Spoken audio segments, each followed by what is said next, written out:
Nze seewakana because sina kyengenda funa mu kulimba toyina kyogenda kunkola Timo nze neojja nonsabula kigenda kugwa abantu bagenda kunkola ki nothing. I'm not a coward. He thinks I'm a coward that I can't put myself neneteka mu camera nenjogera. That's what he thinks, by the way. But I can't speak up. Ne ninamwe music. Because I had good time with him. We had bad times and good times. I respect my son. Kino nakyo njagala nkimala agenda agamba abantu nti omwana si wuwe. It is well. I want to clear this, by the way, today. He goes on telling people that the kid is not his. It is okay. Fewaffe tulina bleed and nungi. That's why my son is very cute and healthy. So I don't fucking care why bali bakapa wavu. Ekyo nakyo nkijjawo mu ddiiro kubanga kyabadde threatening nakyo all the time. Let me hope the message is clear. Ire mutuseeko. I look after my kid from day one. He should know that. So the rest of the thing, every background noise.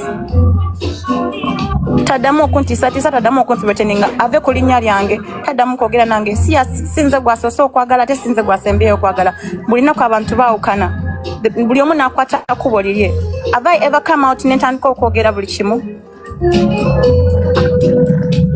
I've contributed a lot of things to him. He goes in the camera. When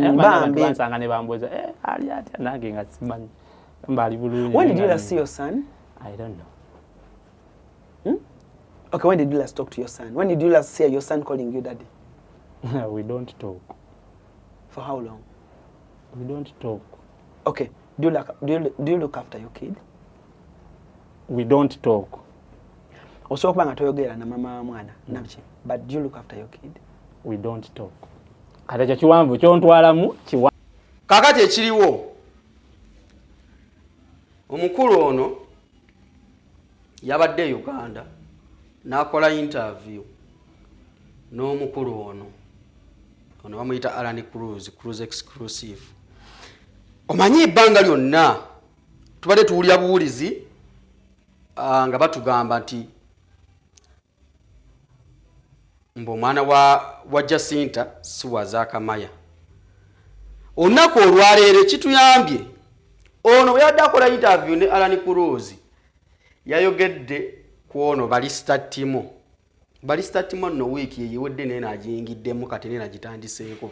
Wiiki ewedde yadde n'ensereko ne Bebekulu kati ayingidde wano. Bebekulu yadde ayomba n'ensereko ngeno bakola interview ono n'uploadinga. Kitegeera. Kati ono Alan Cruise yabuuzizza ono nti gwayita Balista Timo okujja ku Vibes UG. Vibes UG nagamba no comment. Balista Timo kuva mu kitongole Vibes UG. Intern, freelancer, official staff. Kubyonna ebyo talina kyalinako. His friends to Vibes UG.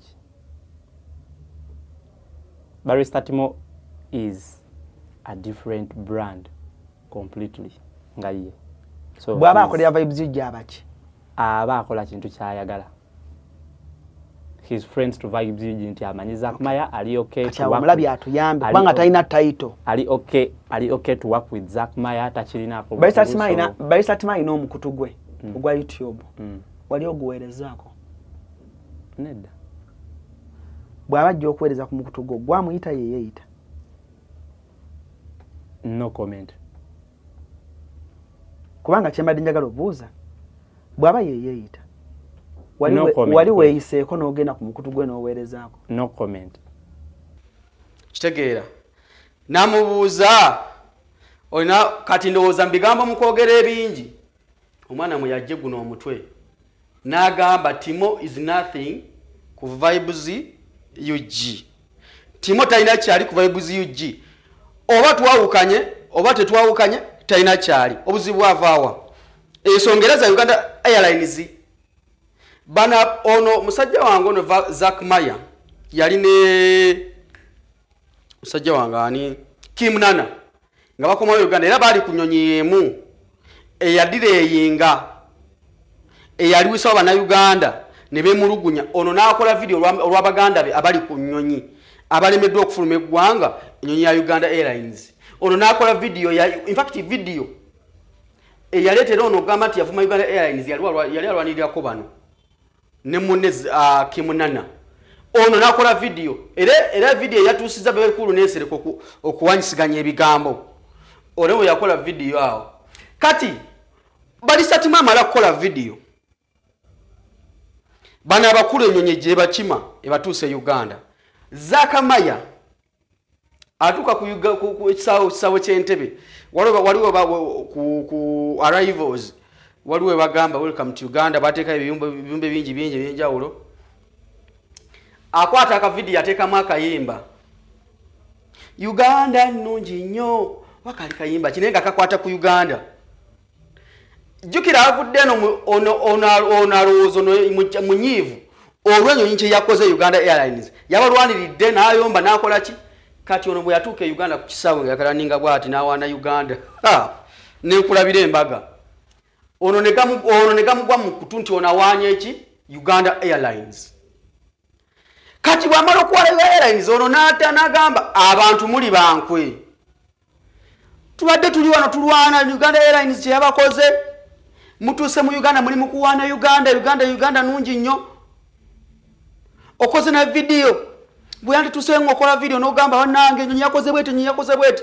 Bwe yatuuka ku kisaawe ono n'atandika okuwaana Uganda ebirungi ebiri mu Uganda. Owulira? Ono n'agamba sirabangako basajja bankwe era ne kuva ne leero nvudde ku bantu. Ng'agamba ono kitegeera. Kati munnange byalanda nno twalowooza bikomyawo. Akasajja ne kamerera ddala. Abantu bamerera obusajja ku mitima. Ono yanyiigira ddala. Because byalwanirira ate batuuka Uganda kiringa gamba nti tubadde tulwana naawe mukyukakyuka mu people power bikoze bitya ate olutuuse kukigenda ku State House n'okyama. Waliwo nawulira omuntu akoze video n'agamba mbu ono yafunako ebbaluwa yafunako ku kibaasa okuva Bebekulu mbu ono okitegeera ekitali kituufu. Kati ono n'anyiiga. Kati mu kunyiiga ono bwe yamala okunyiiga ono gwensonzeko Balista Timo. Mu kunyiiga Balista Timo Erichapo Munalisa ayogera bingi bye byatuusizza ku bato ya Bebekulu ne Mamadi Nsereko. Tuvaayo eyo. Kati omukulu ono olunaku ndooza kwosa jjo akola interview ne Alan Cruz. Bamubuuza nti Balista Timo okujja ku Vibes UG wali omuyiseeko n'agamba no comment. Owulira? N'agamba no comment. Ala n'abuuza Zaaka wali ogenzeko ku channel ya Balista Timo kuba ina channel ko ye no comment. Ng'ona awulira. Kati kuze ku byonna awuliddeko Alan Cruz ajabuuza omukulu ono ku nsonga z'ono. Amubuuza nti mwogerezanya ne Jacinta ono ye Jacinta ku TikTok akozesa full lips Sinta muto.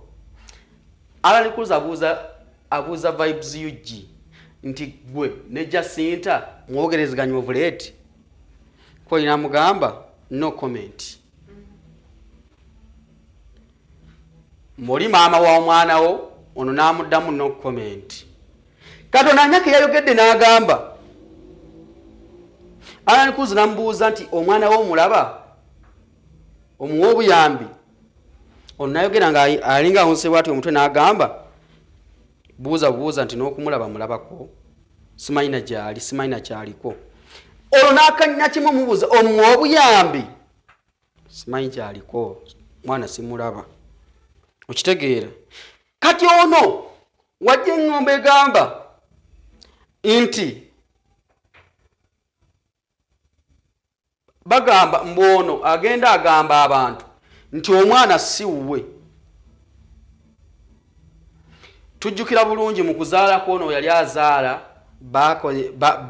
bali mu VIP lounge bino bya Luxury ono yazaala bulungi bambi ono yazaala bulungi bali mu Luxury kitegeera kakati ono akwatagana atya noono kati ono ava kukola live eno girikoodinze kati ava kukola live ono ng'amaze okuwulira nga bamugambye Timo is nothing ku Vibes UG n'agamba ze nalwanira ne kyali wange ne mulwanira buli kimu ng'anwana bato tulwana n'enkyalo zonna omukazi agenze najja ngamba mbu ndi nothing kono agamba kati obanga nze ongambe nti ndi nothing kuggwe mbadde ku live n'agamba noonya Jacinta ajje ku live atunnyonnyole kiki ekigenda mu maaso nakyo ekyatuukawo era Timo kwe kugatta kwani Jacinta you good Jacinta wagambidde nti n'omwana ono agenda agamba abantu nti n'omwana siwe njagala sooka wulire wano neneteka mu camera nenjogera that's what he thinks by the way but I can't speak up naye ninamu emizi because I had good time with him. We had bad times and good times. I respect my son. Kino nakyo njagala nkimala agenda agamba abantu nti omwana siwe. It is well. I want to clear this by the way today. He goes on telling people that the kid is not his. It is okay. Fewaffe tulina bleed ennungi. That's why my son is very cute and healthy. So I don't fucking care why bali bakapawavu.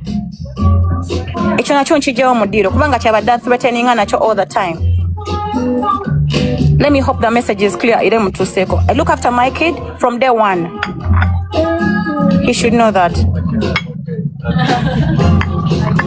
So the rest of the thing, a background noise. Taddamu okuntisa taddamu okunthreateninga ave ku linnya lyange taddamu kwogera nange sinze gwasoose okwagala ate sinze gwasembeyo okwagala buli nnaku abantu baawukana buli omu n'akwata akkubo lirye. Have I ever come out n'entandika okwogera buli kimu? I've contributed a lot of things to him. He goes in the camera, he trashes me, he puts me down like I'm hell to him. But you know all the shit. Why'd you do that to women? Why'd you do that to women? He should stop. Ebyo bintu bibi mulina bikomya sinze gwasoose okwogala ate sinze gwasembeyo okwagala buli gwana ayagalako agenda bamukola bwati ng'agenda kasita bamutunuza mu kamera ye talina mezi. Why does he speak everything? Naffe tuveeyo twogere nti bannange gwe nange nakusanga bwoti. Ebyo bintu byantamye bayida byantamye bamama bange bankubira basista bange buli omu bange bannange omusajja wamukola kinga ayogera nnyo. You know? But I'm human. Nange nnumwa. Niwaba yafunye omukyala nze omukyala simulinaako buzibu kuba nze yava ew'oyo omusajja. Nze yava mu maka ge. Omukyala tomulinaako buzibu? Simulinaako buzibu naaka. Because where I am, I'm happy. Wendi ndi happy. Okitegeera. I'm happy. I'm not looking for tension. Kati awo tuvuddewo awo. Jacinta yogedde ebintu bingi. Agambye talina kyeyitaza Kamaya. Ngenda bikuwa mu paati. Sinjagala olye paati awo. Bingi nnyo byayogedde kampuni paati endala. Owulire agambye talina nnyo kyeyitaaza Zakmaya. You are moving on yagenda bibye. Wali mukama wali munne wadde ayogera namugamba nti nno gwalaba yana mu inbox yange agamba he can't live without me. Ebyo nabibadde omusoko owulire awo. I've never been in his inbox. Mbuba nange tuddewo. Nedda mukwano. But he has never been in your inbox. Inbox you. That no say he can live without you. Shut up. Without you. Oliva. Sirimba. Anyway, nze Timo, whatever case it is, ndowooza njogedde n'ekindi ku mutima kivuddewo. Ebirala tukireke ekyo. Singa okwagala Kinta nesobola kikuyise. I wanted you to clear that. Tonjagala ekyo kyolina omumanya nti tonjagala. Okuba n'olwaleero gwe besiti wange.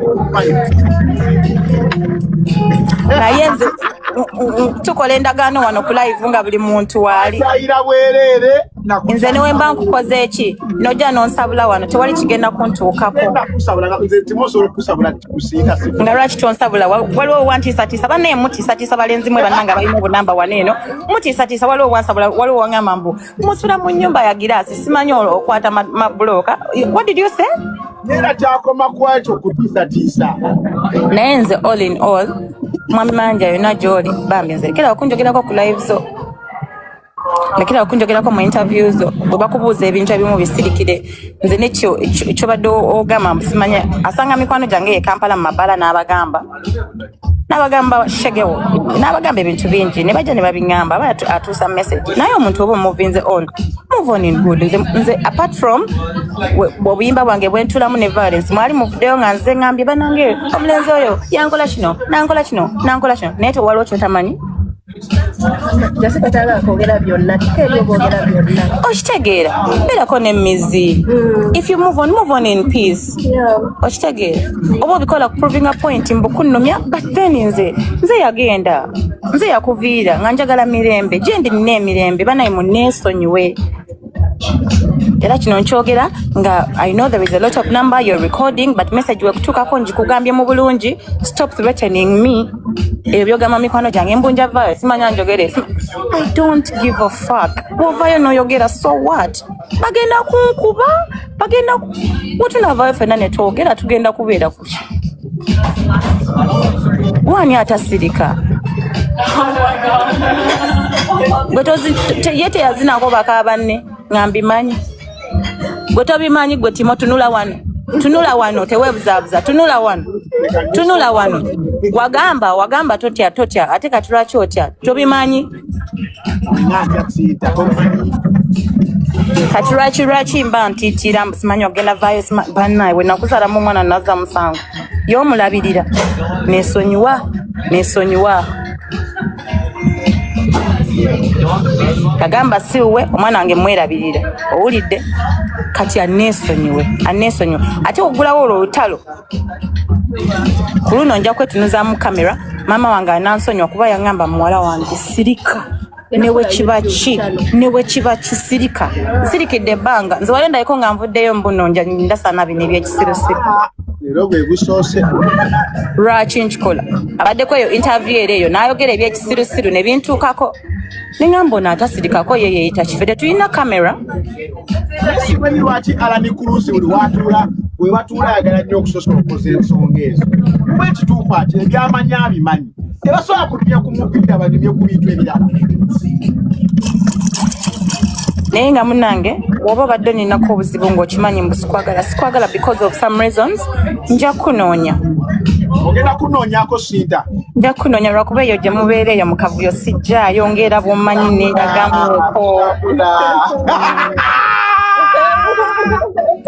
neeragamuuko eyo mu kavuyovuyo kammwe nali nzijayo era lwambeera naye omumanyi ebyange nze bwendi okuba buli kimu olugambo lwonna nga bwendufuna bwengendo dubawa bwengendo dumansa ndubayireeyire lwonna buti era Balisa Timo nja munoonyako era naye ayongera otutangazaamuko kuba Alani Cruz ya hostinze ono kati nze ngenda kunoonya ku ono Balisa Timo okitegedde ono mutabuzi wa chaayi ono mukambwemu